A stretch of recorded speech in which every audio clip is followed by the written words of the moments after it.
Hey you cool alley cats, welcome to the trigger warning. Here at Queer Pressure Podcast, we like to give you a heads up for what's coming so that you can decide for yourself if you'd like to listen. In this episode, there will be mentions of Harvey Weinstein, assault, infidelity, slut-shaming, appropriation, and we may have done a little bit of shit talking about heterosexuality. Whoopsie! If that's all okay with you, grab a snack and enjoy episode 8, In Defense of Kristen Stewart.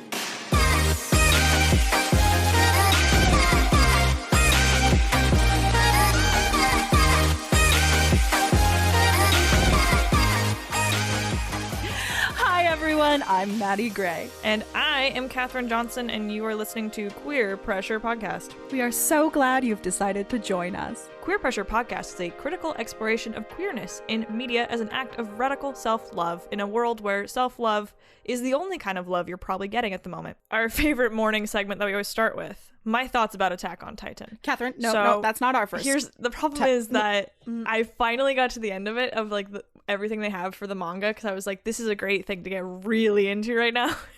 Because if anything hasn't been stalled during the pandemic, it's writing manga. No, it is fucking stalled due to COVID, and we're like everything a few chapters from the end of the whole fucking thing, and it's all I can fucking think about. And so to distract myself, I started watching The Masked Singer, because I thought that it was over. I was like, oh, I can just binge this in one night, and no, it's still ongoing. So now I'm suddenly like watching The Masked Singer every week. That is it your new favorite show? Is my favorite show of all time, that's for certain. Oh boy. I think that the turtle is Adam Lambert. I have got to know who the kitty is. What are you actually drinking this afternoon, Catherine? I'm having a Red Bull. Oh boy, that's exciting. I haven't had a Red Bull since I've had a job. Wow. So 6 weeks. How's it treating you? Not well at all. Oh my god, it doesn't taste good. Oof.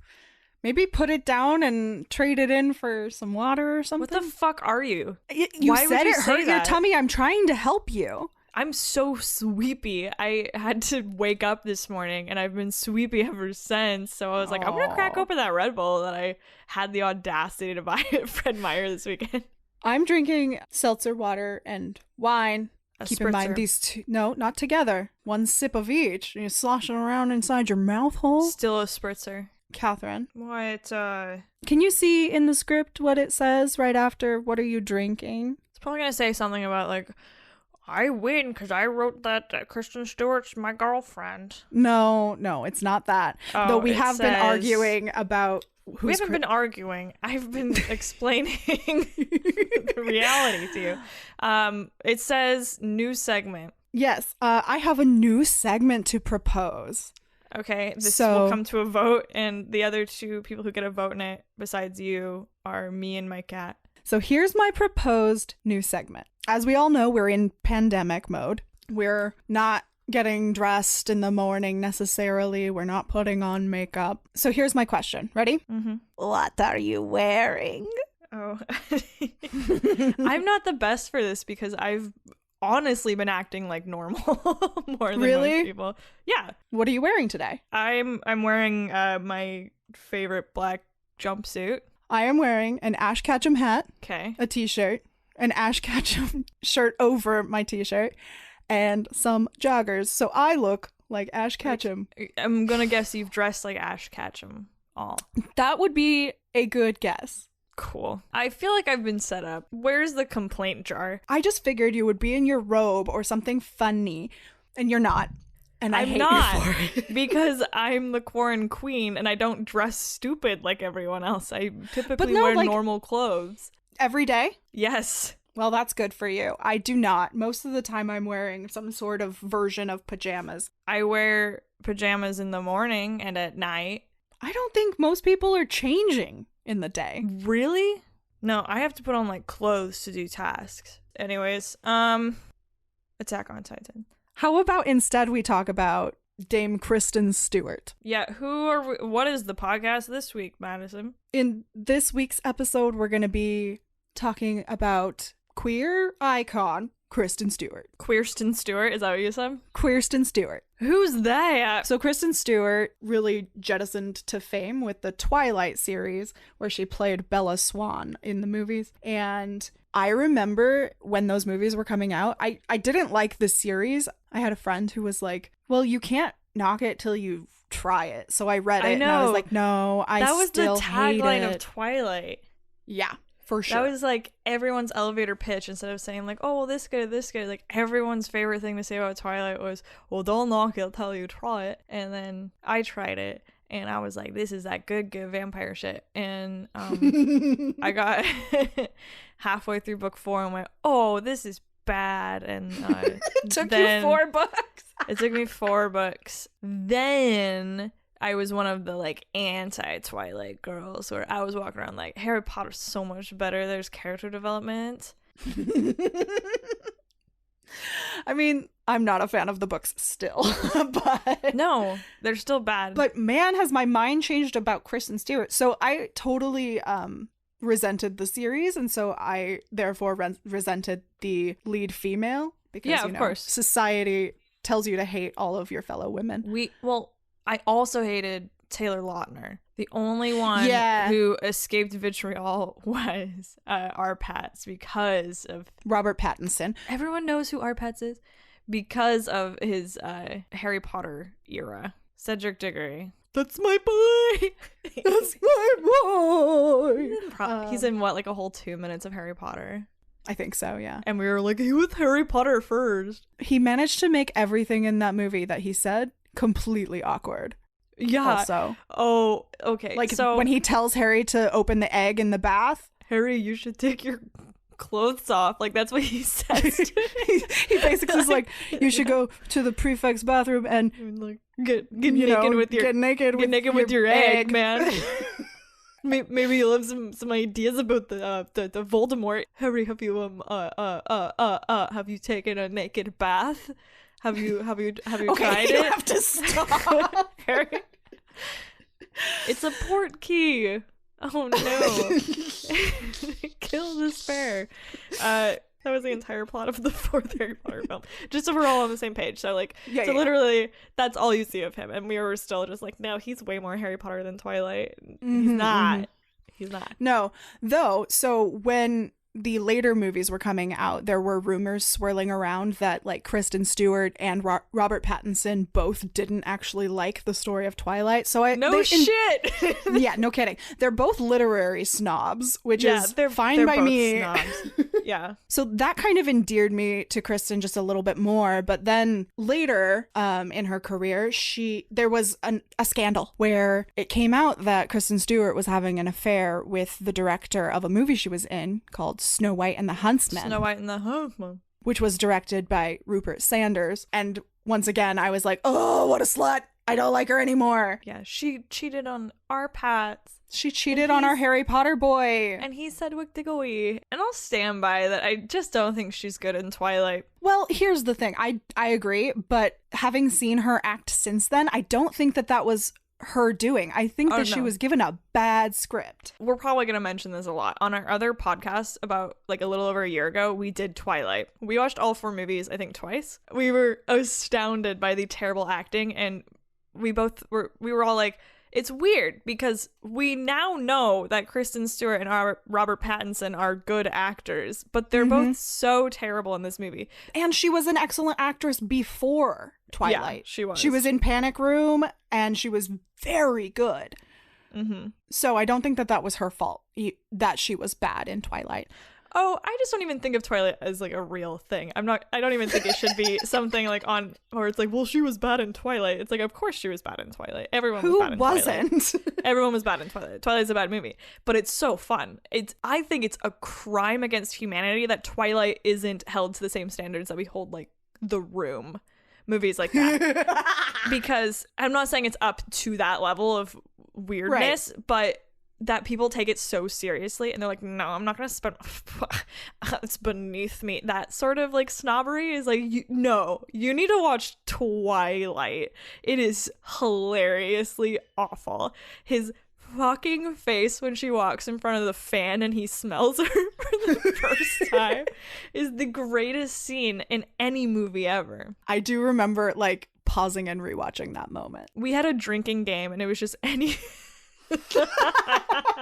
I forgot about that. It started with anytime Edward does something weird, because Jacob was normal for a while and then Edward came back and somehow that turned Jacob weird, and they both just had like mannerisms that humans don't have and would say things that humans don't. I suppose they weren't human. But the first 5 minutes of Twilight are actually pretty fun. When I was rewatching it for the first time in years and years and years, and I wasn't even thinking about the vampire plot that was about to happen, I was like, Bella's kind of cool. She's just like this Arizona chick. She's holding a cactus and like she's pretty stoked about her truck. And I think a lot of that has to do with the inherent cool chick likability of Kristen Stewart. Yes. That clashed horribly with the Twilight movies because she's supposed to be like girl next door. Yep. But I think there is an inherent cool chick in her that you could sense even then, even when she looked like, you know, Mary Sue. Had you ever seen Kristen Stewart in anything else before this? No, but I have now watched a lot. Did you see The 13th Year on Disney Channel original movies? I had seen her in The 13th Year.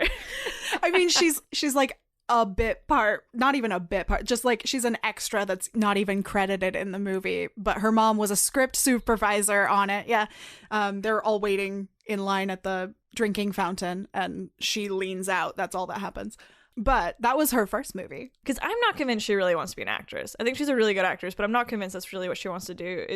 Her whole family's in show business, specifically movies, and she just liked the energy, and the only way for a child to be on set is as an actor. And she's since become a director as well. She's been directing like shorts, and it was supposed to be the end of this year was her like directorial feature debut that she was going to write, but I have my thumb very heavily on all of the forums about what's going on trying to reopen my job, the film industry, and that ain't happening this year. So, yeah, I'm not saying we're not reopening this year. I'm saying people who were supposed to be making their directorial debuts at the end of this year are not going to be making their directorial debuts at the end of this year. No. Last week I lost my mind, remember? Do you remember last week when I lost my mind? At which point? Which time? Last week when we did Sherlock. Oh, yes, I do remember that. That was very fun. Yeah, I've had a penchant so far in this podcast for like finding something weird that makes me mad and then just like researching that for like 12 hours and then screaming about it for the whole podcast. So this week I did like no fucking research into Kristen Stewart. I just had a movie marathon. That actually works out perfect because I did a shit ton of research and didn't watch anything she was in. I watched Personal Shopper, The Clouds of Sils Maria, Lizzie, The Runaways, Charlie's Angels, Certain Women, and Camp X-Ray. And what did you think of her performances? Well, see, like, I knew you were going to say that, and I was like, I'm not even going to answer. It's very different in each movie. Well, that's fair. It's like six movies. Let me rephrase. What stuck out to you about her performances? They're different in each movie. Okay, let me rephrase.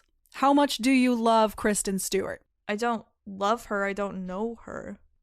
I think she's a pretty rad girl. Yeah. I think she's a cool chick. Yeah, she would be awesome to hang out with, I think. And date. If only. Is this whole podcast episode going to be like us drooling over Kristen Stewart? Maybe? Maybe? No, because the thing I was going to say is that lately I've had this, like, I've been so fucking annoyed of people being thirsty for each other. Yeah, no, I get that. Don't want to do that at all. I think it's just kind of like the state of the pandemic that so many conversations I'm having with people are about them like thirsting for people, and I'm really bored of it. I'm just like, why can't we talk about movies and poetry and things other than your libido? Yep. Why is every conversation always libido? Yeah. I was like, this is a bad time to be doing the Kristen Stewart episode because I'm so annoyed of people like talking about their crushes. Uh-oh. Speaking of libido, Kristen Stewart and Robert Pattinson really did date. They were extremely private about the relationship. Really? No, they definitely did. I know. They definitely did. But instead of devil's advocate this episode, can I be the voice of Tumblr? Yes, we're perfect. So they were super, super private about their relationship, especially the first time they were together. They were together for like 4 years and they never officially confirmed that they were together. Did they really not? No, they never officially confirmed it. Like people kept saying like, you guys are together, right? And they'd just be like, like they made a decision together to be very, very private. And I listened to a lot of interviews where she was like, I just wanted that to be mine. No, we want it. We want it. And it got really used by the franchise. It was another press thing that they could put out to market to the young kids. That's why I never believed it was real until it had been years and she still claimed, still says, like, oh, my ex-boyfriend, Robert. And I'm like, okay, maybe they really did date. And then Robert Pattinson and Kristen Stewart broke up after pictures were taken of Kristen having a quote-unquote affair with her director at the time, Rupert Sanders. Which I know you have many things to say about. I have so much to say about this, Catherine. Before we jump like right into that, just so this is more, there's some context to the podcast. So where we are in young Kristen's life, she's just beginning her career. She's finally now an A-list actor when she thought Twilight was just going to be a one-off thing. She's big, boom, biggest girl in the world, and everyone thinks she's like girl next door, dumb, Twilight girl, but actually she's pretty cool. But then this happens. So she gets cast in a movie called Snow White and the Huntsman. While this is filming, it's unclear about the exact timeline, but she has a quote-unquote affair with Rupert Sanders, who is a 41-year-old director and who is married to supermodel Liberty Ross. The Muffin Man. So right after the photos leak, Kristen, who has always been extremely private about her personal life, issues this public apology. She says, I'm deeply sorry for the hurt and embarrassment I've caused to those close to me and everyone this has affected. This momentary indiscretion has jeopardized the most important thing in my life, the person I love and respect the most, Rob. I love him. I love him. I'm so sorry. And she actually steps out in front of this before Rupert Sanders does. And this is the first public acknowledgement that she and Robert Pattinson are together and that she's fucked it up. But everyone knew they were together before that. But this was her first public acknowledgement of it? Yep. That's wild, because when that happened, I for sure, everyone knew that they were together. Everyone knew. She cheated on Robert Pattinson. The Twilight franchise was using their relationship for marketing. Everybody knew. In fact, a lot of people suspected it was fake. Yeah, like me. But I thought it was Zac Efron and Vanessa Hudgens and Ashley Tisdale, that kind of thing. She made a point to never confirm it with any reporters or paparazzi or anything. So after this happens, the fans of Twilight get so fucking outraged for breaking up this fairy tale romance they've built up in their heads and for breaking Robert Pattinson's heart. Because I think no one ever really liked Bella, and this is just, Twilight is meant to be wish fulfillment. Bella is a big bunch of nothing. It's just, she's just someone that you can put yourself into when you're reading it. So I think this was just kind of permission to be take Bella down. Sucks. Yeah. So the backlash to her was extreme, not only from her franchise, but from all of Hollywood. People started calling her a homewrecker and a cheater. And Donald Trump tweeted several times telling Robert Pattinson to kick her to the curb. And he was on Jon Stewart's The Daily Show and he told him to kick her to the curb. And it was just absurd how much the media suddenly hated this girl who was 22 years old, caught kissing her director, Rupert Sanders. Now, I kind of want to talk about the power dynamic between these two people when this was happening, because I don't know, I have a personal theory, and maybe it's out of line, but I think that definitely played a role in it. We know for a fact that these types of things happen a lot in this industry. Harvey Weinstein is a very good example. I'm not saying that this was an assault thing. Okay. I'm saying that the power dynamics made it iffy. Yeah, but I still say that's many steps away from like quite the insinuation I think we're going for. I don't want to liken this to Harvey Weinstein or anything on that level, but I would say absolutely in a situation where someone's like 41 dating a 22-year-old and then she's the one who has her career torn apart. I don't want to go as far as to say like he was manipulating her, but there's always some weirdness in those situations because that's an adult fucking man who knows what he's doing where a 22-year-old doesn't. So there should be a lot more blame on him, which obviously there wasn't.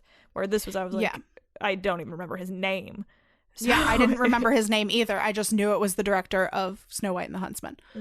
And then when I looked into it, personal to this person, but Liberty Ross, who was Rupert Sanders' wife at the time, was in the movie as a small part. And when she found out, which was right before the pictures leaked, she tweeted out nothing but wow. And then after the photos did come out, she shared them on Instagram and Twitter with this like picture of Snow White drinking from a liquor bottle and wrote the comment underneath, "Not so pretty or so pure after all." And then suddenly deleted her Twitter a couple hours later. Yeah. Yeah, it was really, really gross. It was a lot of slut shaming, a lot of gross sexism towards this poor person. In any situation where someone's philandering, sure, she was dating Robert, but she was a lot younger and he was fucking married. And I think when you're married like that, all the blame is on you. It is not the person who you are cheating with, which is what people usually think. We're, as a society, so much more focused on like the woman who takes the other woman away. Yeah. Where I don't think it's really any of her fault, even if she knows what she's doing. Like that's a little but which is questionable because she's 22 years old. But you are pretty stupid at 22, and he was not 22. He knew a lot better, and he was also married, so he should have taken way more heat than her. But obviously that is not what happened. And she's done a couple of interviews about this, or interviews that have turned towards this topic, but she usually doesn't want to talk about it. She's given a couple of very candid interviews, like on Howard Stern's Sirius XM radio show. She said, "I did not fuck him." This is like the most candid interview. "No, I didn't fuck him." So then Howard asks why she didn't shout that from the rooftops. Yeah, at the when time. you told me that this morning, I was like, really? And I was like, is it even really an affair? I know. All they did was kiss. When Howard Stern asked her why she didn't shout it from the mountaintops back then, she says, "Well, who was gonna believe me? I mean, it doesn't even matter. We lived in a different time then. You know what I mean? I feel like slut-shaming that went down was so absurd." And then she addressed it one more time with an interview with Marie Claire. And she said that this time in her life was an extremely traumatic period. She says, "I lit my universe on fire and then I watched it burn." Speaking very candidly, it was a really traumatic period in my early 20s that kickstarted in me something that was a bit more feral. This is directly from the article I'm going to read you. "But falling on her sword did little to placate the masses, and Stewart seemed unlikely to go that route in the future. Women are always saying they're sorry. I do it all the time. We have this innate desire to please. But she's not going to do that anymore." Bummer, dude. Runaways comes out in 2010. Yeah. And this was kind of, do you remember, this is the era of like a couple years later, Miley Cyrus would be doing her about face. This was the era of all of us just like slut shaming everyone for moving on to the next phase of their lives. And so I remember Runaways being really ensconced in that, and it just felt like Kristen Stewart was trying to break out of that image of being Bella. But now, obviously, like, she was never Bella. Who was she? She was never Bella. I think her playing Joan Jett was my favorite of her roles I watched in the last, like, 48 hours. Yeah, she worked really closely with Joan Jett. think I watched 6 movies in 48 hours, and I think I wouldn't say that Runaways was my favorite movie, but I think it was my favorite of her roles. It was really good, and it's so weird to think that that was contemporaneous with Twilight. Yeah, that it was going on at the same time as the last Twilight movie. I kept seeing these articles that were like, the queer career of Kristen Stewart. That's silly. Not that queer. They kept trying to write these articles about she's like blazing trails and like all her queer roles, and I was like, ooh, this is gonna be fun. And her, I don't know, her career is no more queer than James Franco. Actually, less queer. Yeah. A lot. It's very hard to have as queer of a career as James Franco. But that's definitely like part of the double standard. She was apparently told by Marvel to tone it down so she could be a Marvel superhero. Yeah, I actually have the quote. Nice. Is it because you said it to her? I did. I'm a bad lady. She said, I have fully been told, if you just like do yourself a favor and don't go out holding your girlfriend's hand in public, you might get a Marvel movie. I don't want to work with people like that, is what she said. Also, I think she's cooler than Marvel movies. Yeah. Uh-oh. That was You're hot take. Really gonna upset some people here. Could you give me some burn oven your mitts? mouth on that one? Could you give me some oven mitts, please? Yeah, here. I don't want to burn myself on that hot take. Ooh, burning hot. But she's a very good actor. She's like, her personality in real life is very cool. Like, she is a little bit too cool for something like Marvel. I was gonna say the Avengers. I know, like, people are Marvel people. Yeah. I'm a Star Wars people. I lose my mind anytime anyone says anything like, I like this movie, but not that one. And I'm like, canceled. You have to like all of them equally. But so you're allowed to have that. It's a point of pride for me that I'm not a Marvel person because I am not a nerd. And I used to be, and I'm not anymore.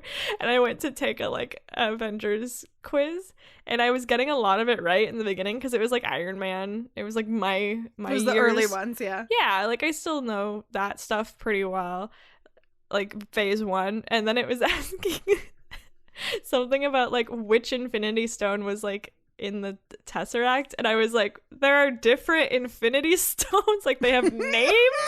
And then it was like, is it the Soul Stone or the Brain Stone, or the Mind Stone, the Heart Stone, or the Radical Acceptance Stone? And I was like, Time Stone. I was like, not only is there more than one stone, I thought they were just like colors. I thought they were just like a green stone.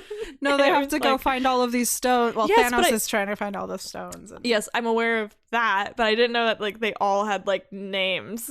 Yeah, they do.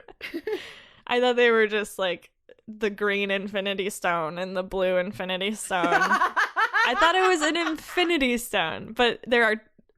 So what different is an names Infinity Stone then? If not, if that is the magical. It's a magical stone. I'm just thinking, like, if there are a finite number of them, why are they called Infinity Stones? Oh heck. Blew that case wide open. Well, I guess, okay, so there's a little bit of like alternate timeline shit that goes on. So okay, maybe it's that it exists in every timeline. Officially lost interest. Let's get back to Kristen Stewart. I wanted to interrupt you so much faster, but I was like drinking from my cup and had to like very slowly put it down because I wanted to like here's slam the thing. it. Matt's made me watch the No. You are so confused. We're not talking about it anymore.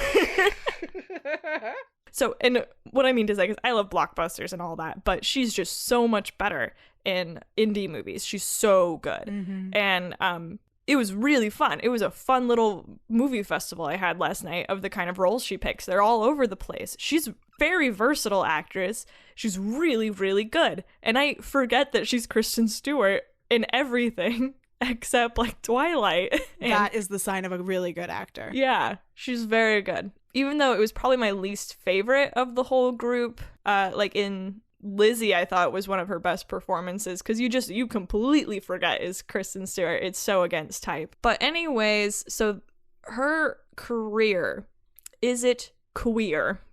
Her queer. We haven't done an episode like this where it's about a person yet, so maybe this is a check we'll do. We'll start comparing how queer people's careers are. I only watched like half of her filmography. She was just in a movie called J.T. Leroy, where I think she dresses like a man for a lot of it, so that's pretty queer.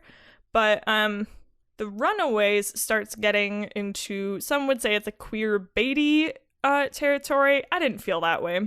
I felt like it was just it was just a fun rockin' movie. The musical biopic part of it wasn't the strongest, but the visuals were really fun, and Dakota Fanning was great, but Kristen Stewart was Joan Jett, and she's a good singer, and she's just stellar. She kisses Dakota Fanning, which I remember thinking was a publicity stunt, but now it's like, of course, if you're gonna make a movie about the Runaways, Sherry Curry and Joan Jett would kiss in it at some point, and it would be really cool, and there'd be red smoke and everything, and it would be a groovy righteous time.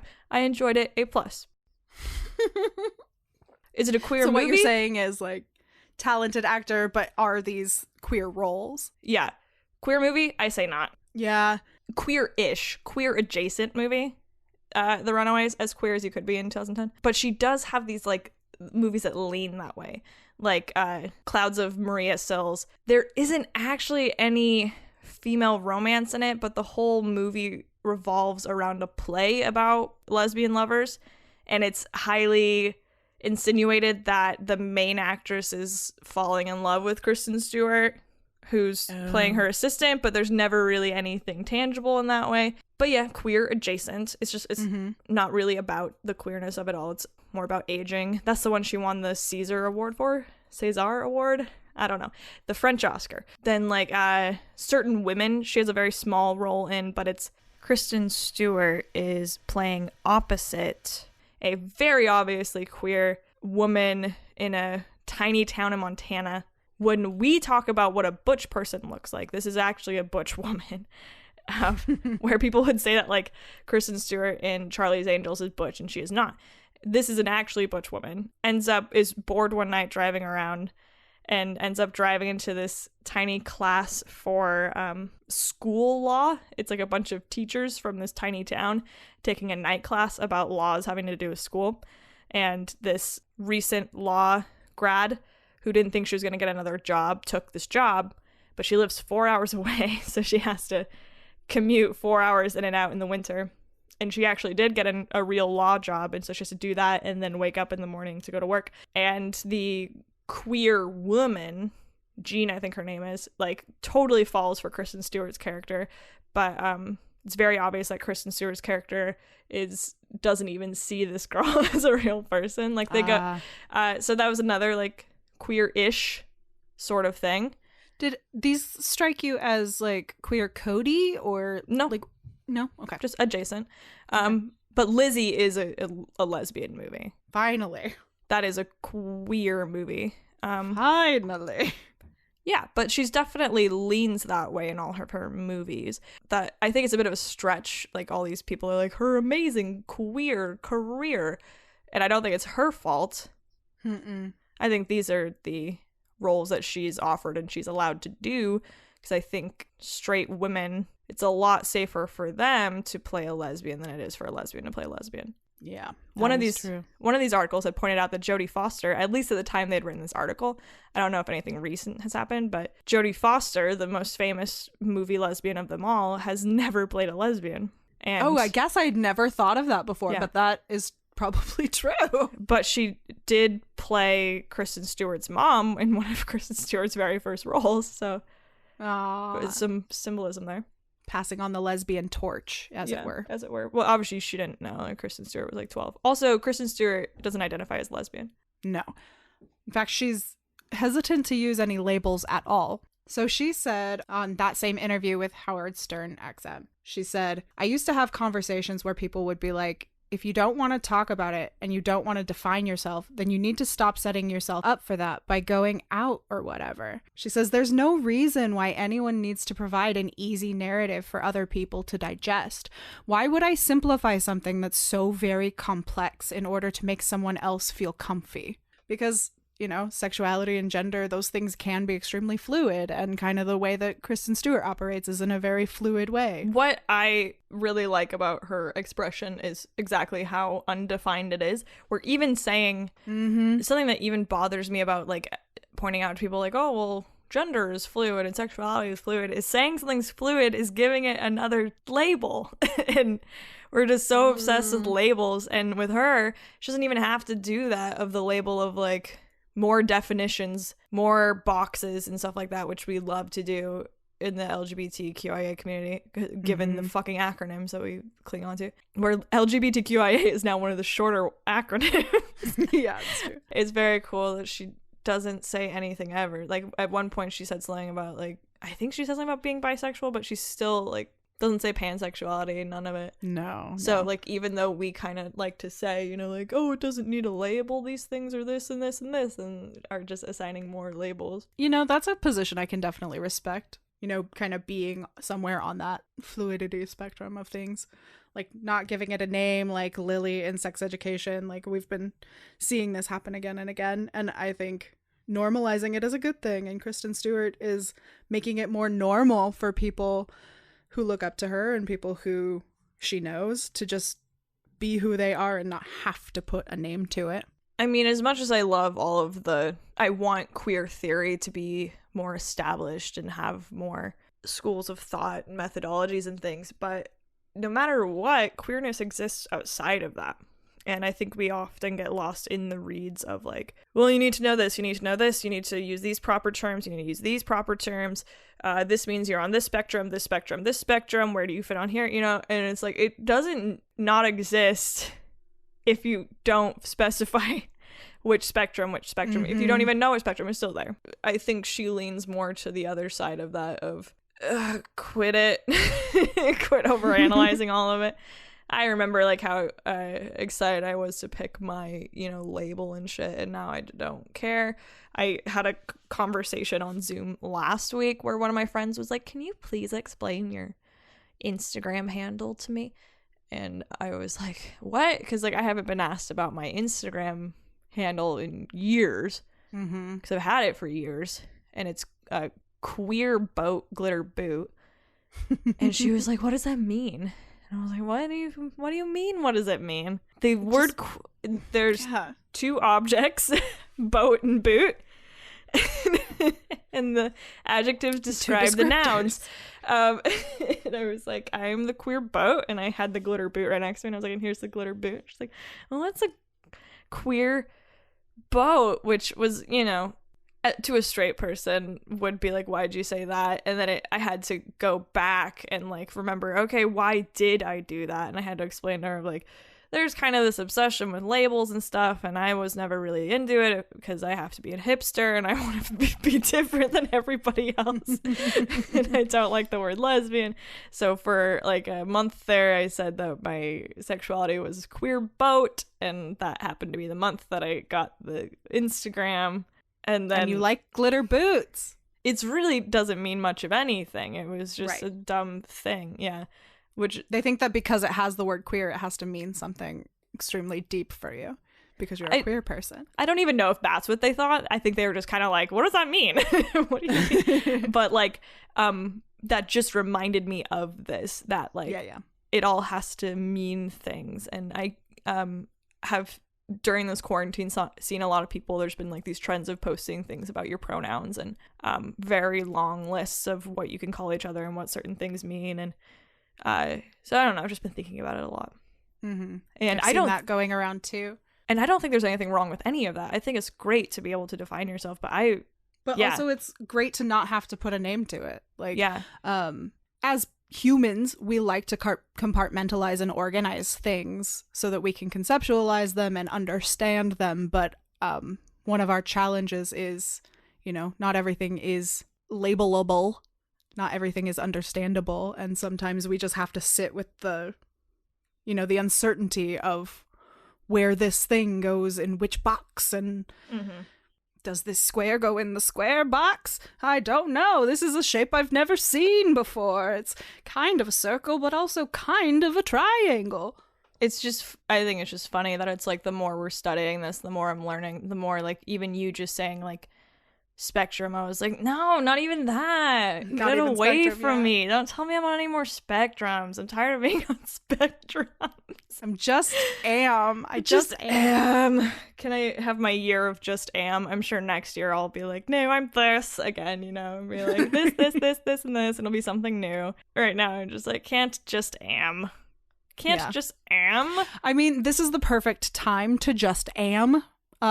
In the middle of a pandemic where nothing matters and the questions are all made up and the points don't matter. And is that why I am flourishing in this pandemic? Because I've always known that nothing matters? Oh, maybe. The film Charlie's Angels, correct? Really played into this femi-butch Kristen Stewart aesthetic that the girls go gaga for. What do you think of? Did you come across the term Crisbians? Crisby? No, I actually did not. What is that? Shocked. Would go lesbian for Kristen Stewart. I don't like that concept. Neither do I. I am outraged. Yeah. This, like, the first time I noticed it and the first time I was annoyed with it was people who were like, I'd go lesbian for Ruby Rose. And I'm like, Ruby Rose was the big one. Stop. To be fair, I did like read an article last night where it was somebody explaining her how her coming to terms with her bisexuality did mirror Kristen Stewart's, which I totally got because I have also certainly like come into my own queerness alongside the same timeline as Kristen Stewart, where, you know, like the day after she did the whole SNL I'm so gay thing, like I went and got that haircut the next day. And this girl had said that, like, she was a Crisbian and that helped her realize she was bisexual, and that, like, a lot of former Crisbians found out they were bisexual. But, so, to them, to Tumblr, I will bestow a blessing. Oh, that's very kind of you. And for the rest, should we talk about why it's inappropriate for heterosexual girls to say they would go gay for a particular that's a very girl? packed question. Why don't you start us this off? is annoying. I don't know where to start off. That's why I wanted to follow. I know, that's why I'm like, when my heterosexual friends say those things, I guess why it bugs me is because to them it seems kind of trendy and cool. And it didn't used to bother me when I was younger. I was like, oh, cool, this thing that I am, people think is cool. It bothers me now. I have much more of a grasp on how little understanding my heterosexual friends have of what I go through. Yeah. And I want to be careful about using this specific word, but it feels appropriative. Oh, there's no one more appropriative of lesbians than heterosexual girls. That's for fucking sure. Yeah. Can I also say, like, I don't think that this woman was a lesbian, but Matt was just telling me about how he got off the bus one day and he saw this beautiful woman who was, like, dressed to the nines for no reason in pandemic with these, like, stiletto heels and shit. And as soon as they stepped off the bus, like, two women catcalled her. I don't think these women were lesbians. He was like, they looked like, you know, like straight white blonde women, but not that you can look at somebody and say what sexuality there is, but he had to diffuse the situation because she got so uncomfortable that he was just like, I think they were talking to me, and she was like, thanks. That's funny. I know. That's why I wanted to tell that, because like I was holding off what I wanted to say because I was like, I know a lot of people who would be totally fine with that, and I was like, oh, I don't want to just based on what you've said give my 2 cents about it, because it's like I just shrivel under that sort of attention. So, and some people do, even if they want to like dress up, and like a man doesn't get the right to just scream at you from their car, like neither do women. And this happened to be a woman of color, so this actually happens a lot more for women of color from white women, and that was this particular situation. And Matt had never heard of that before, but I'm sure she does not want the attention of blonde white women that she doesn't know. Just driving by and screaming at you. That's an act of violence. Don't do that. Yeah, don't do that. Like, I don't want to be totally awful, but I don't have any straight friends who get it. I don't have any of them. All of my straight friends are understanding and I don't have any homophobic friends. Right. Some of my male friends get it. I think a lot of Interesting. I feel like men get where the line is more than women do. Is that weird? And not always. Like, I've certainly I've had plenty of male friends who have like way crossed that line. But I feel like lately the ones who cross the line have been my female friends, and the ones who like your more straight female friends. yeah, and the ones who get like more of where I'm coming from are my male friends. That's very interesting. Yeah, I don't know, I feel like most of my close friends are queer in some way. I guess Matt, my roommate, would be the exception. Like, we always make the joke that when we play Dungeons and Dragons, he's the only straight person in the room. This podcast has made me lately like militantly queer.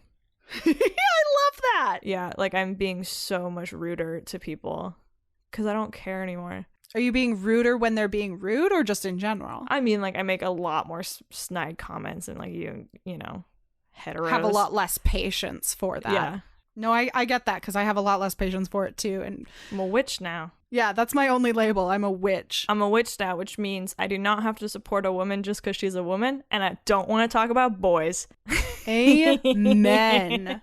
That's me being a witch. Oh, can I tell you a very quick story? It's very cute. So we've mentioned this on the podcast twice. I don't know how many times before, but I have a Jehovah's Witness for a grandmother. And when she used to make me say grace over food, because I grew up pretty irreligious, I used to just say gay men. You told me that. But I didn't tell the podcast. Oh. So I had to share it once again. Once again. Do you want an example of heterosexual women appropriating lesbian culture? Extremely, yes, I do. There's a term called flagging. What does that mean, Catherine? It's like a visual clue to those in the know to represent your sexuality. Like there's things that mean like top or bottom or verse or like, you know, lesbian, what have you. One of these used to be painting your index fingernail. What is it? Ring fingernail. Oh, and like really? Everyone probably remembers this from about 10 years ago, right? Yep. Of when everyone was doing that. Before that, that was something that meant you were a lesbian. And it was a way that other lesbians flagged each other down. And then the heteros took it.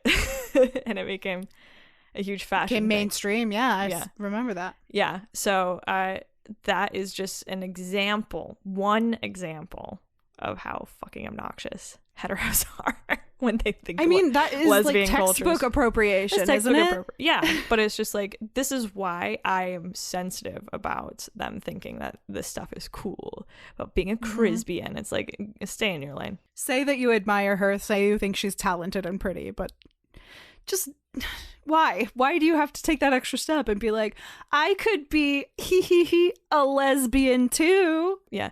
And it's even one thing to say, like, if I were gay, this is right, somebody. that's a thing. Yeah. That's a thing, because I say that all the time on the other side of it, but to just be like, oh, I would totally go gay for her is obnoxious, and it makes all of us roll our eyes at you.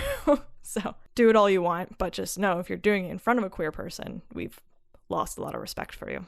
Also, it's not original. We've heard it before. Don't. We do it. And it's really, and that's the thing, is they don't get that it's... Yeah, that was what I was thinking on primarily, is it's really fucking hard. It's really hard to be this. So don't pretend it's trendy. Yeah. Is more of the thing. It feels like they're like slapping it in your face that like, there's so many of us straight women, and like, you have to actually go out and hunt down your other lesbians, and sometimes you fall in love with us straight women. Yeah, and it's just fucking rude. It's just rude. It's just rude. There is possibly a world someday where it's okay for straight women to say stuff like that, but not right now. There's just not enough support amongst the straight community and enough understanding to be allowed to do that. Kristen Stewart's super hot is the point of the podcast. She's really hot. And that's it. That's it. That's the podcast. I did like send you a picture last night of like her current girlfriend, and was like, am I prettier than her?